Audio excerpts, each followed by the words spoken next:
Super investors like Warren Buffett or Berkshire Hathaway have been buying a lot of stocks recently, and this is due to some of them believing that the stocks are undervalued or there's a lot more room for growth. Now, in this video, we're going to be taking a look at a few metrics such as like the ones seeing now, revenue, net income, etc., etc. And we're also going to take a look at three cases for the intrinsic value. We're going to have a base case, we're going to have a best case scenario, and a worst case scenario for the stocks to see how much they're actually worth. Now, the first stock on the list is going to be UnitedHealth, which has been dropping even more. As you can see, this gray line here is what the intrinsic value should be, or the average of the intrinsic value.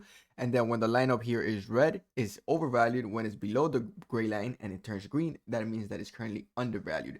Now, this isn't the actual intrinsic value we're going to be taking a look at. This is just the average of the intrinsic value. UnitedHealth, again, is a company we've seen before in the channel. It's a company that I like. Yes, there's a lot of things going on with the stock apart from the fundamentals. But if you're following the channel, you know that I like stocks with divergence. What does this mean? I like stocks that are not in trend. Their price is not in trend with the financials, so such like their EPS. Right now, it's not the case for UnitedHealth. As you can see, the EPS has been dropping, but the price has been dropping as well. I would like to see something like the EPS increasing like something here, but the price was decreasing. Now, something like this is what I would like to see, right? We can see that the revenue is increasing and increasing and increasing, but for some reason, like we mentioned, the whole CEO thing, what's going on with the patients, the price increases, them not giving enough money for patients that need it, and the price dropping. This is something I'm taking a look at. You got to compare. Are the numbers going to overcome the situation the company's currently in? I don't know.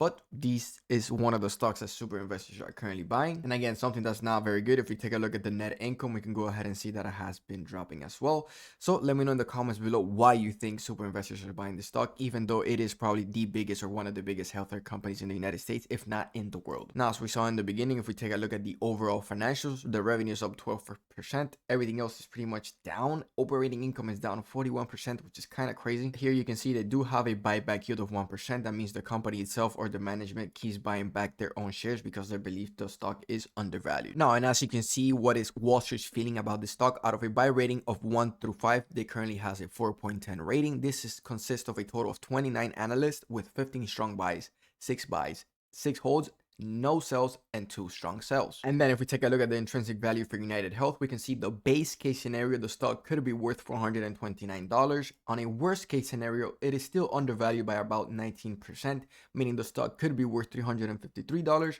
And the best case scenario for the stock is that it's currently undervalued at 51%, meaning the stock could be worth $587. Now, the next stock on the list is going to be Amazon. As you can see, most of the time this stock is over the overvalued line. So let's go ahead and take a look at the metrics and see what the intrinsic value actually is for the stock. Now, currently Amazon is in line. The price is in line with its EPS. As you can see, the EPS is increasing and so is the price.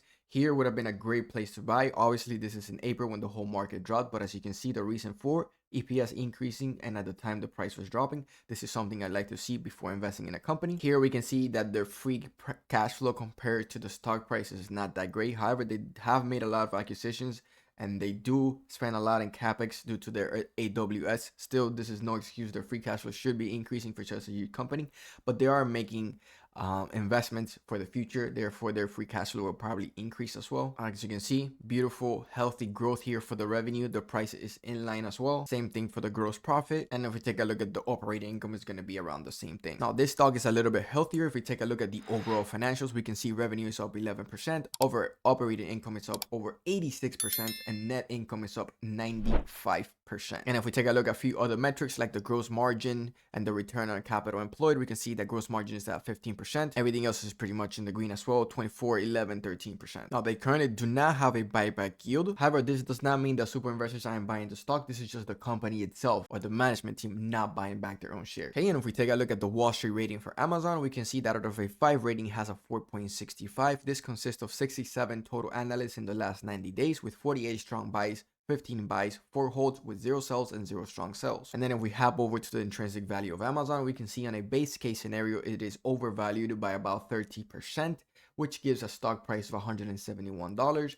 The worst case is that this company is overvalued by 52% with a stock price of $116. And in the best case scenario, the company is currently undervalued at about 9%, giving it a stock price of $266. Now, the next stock on the list is going to be Meta, which if you've been planning on buying Meta, and if you saw the video that I did want to buy it below the 600 mark. And as you can see right now, the stock is over the $700 price.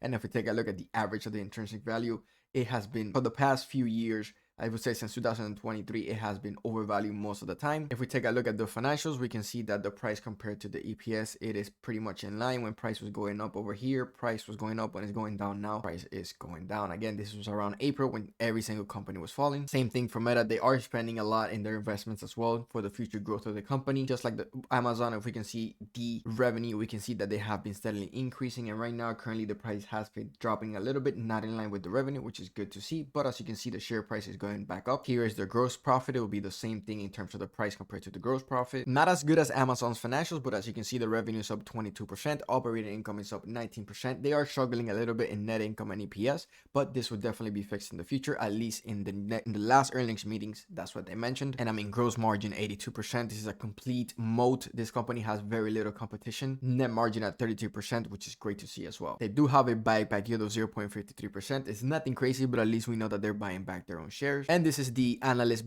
rating for Meta. They currently has a 4.68 with 67 total analysts in the last 90 days. That consists of 51 strong buys, 11 buys, 5 holds with 0 sells and 0 strong sells. Now, what you've all been waiting for, this is the intrinsic value for Meta. As you can see on a base case scenario, it's currently overvalued by 27%, giving it a stock price of $517. The worst case scenario, the stock is overvalued by 47% with a stock price of $376. And the best case scenario for this company is that it's currently undervalued at 13%, giving it a stock price of $813. Which of these 3 stocks do you think is the best stock, and which one do you think will perform the best in the coming years? Please let me know in the comments below. If you enjoyed the video, please consider leaving a like. Don't forget to subscribe. And as always, I'll see you on the next video.